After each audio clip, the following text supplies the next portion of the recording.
The relationship between Nigeria and South Africa has been an enduring one, with strong diplomatic ties but occasional strains over business relations and xenophobic sentiments. Historically viewed as among the continent's giants, both nations have immense influence over regional policy, trade and development, and have collaborated on various fronts, including efforts to reform continental institutions and facilitate trade agreements. For many observers, the 11th session of the Nigeria-South Africa Binational Commission offered both countries a chance to build on all of this, to sit down at a table and discuss their challenges, to seek better ways to collaborate, and to help project Africa's various interests on the global stage. Together, we can act as engines of economic integration, development in our prospective sub-regions, as well as on the continent. We also have a strong role to play in the successful implementation of the free trade areas. The continent looks up to us, and we cannot afford to fail them. When South Africa and Nigeria work together, we are able to move the continent. We are actually able to have a huge impact on what the world finally decides. During the meeting, both leaders discussed ongoing challenges, including issues surrounding visa applications for Nigerian travelers to South Africa. Ramaphosa announced plans to simplify the visa process, allowing qualifying Nigerian business people to obtain 5-year multiple entry visas, a move aimed at further boosting business relations. We look forward to seeing more Nigerian companies investing in South Africa. In fact, we want to see Nigerian products on the shelves of South African shops.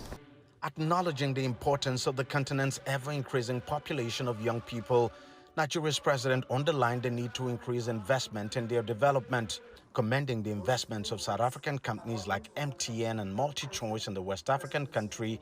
Tinubu called on more South African investors to look the way of Nigeria.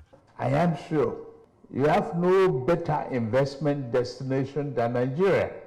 You cannot earn a better return on your investment elsewhere except in Nigeria. In terms of stability, security, and rule of law, we're there with you. We assure you that we are open for business. President Ramaphosa reciprocated by pledging support for Nigeria's bid to join the G20, emphasizing the need for a united voice for Africa on the global stage.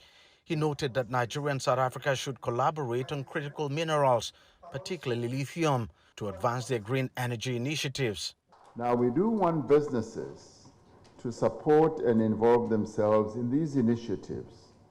And as governments on the continent, we are ready, willing, and prepared to offer whatever assistance that we can, be it in the form of incentives, be in the form of encouraging this process to unfold, be in the form of various instruments that can be put in place.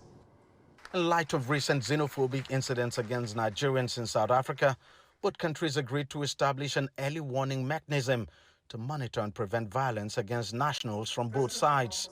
The two governments also activated a joint ministerial advisory council on trade and investment to deal with any disputes that may arise in the course of their doing business.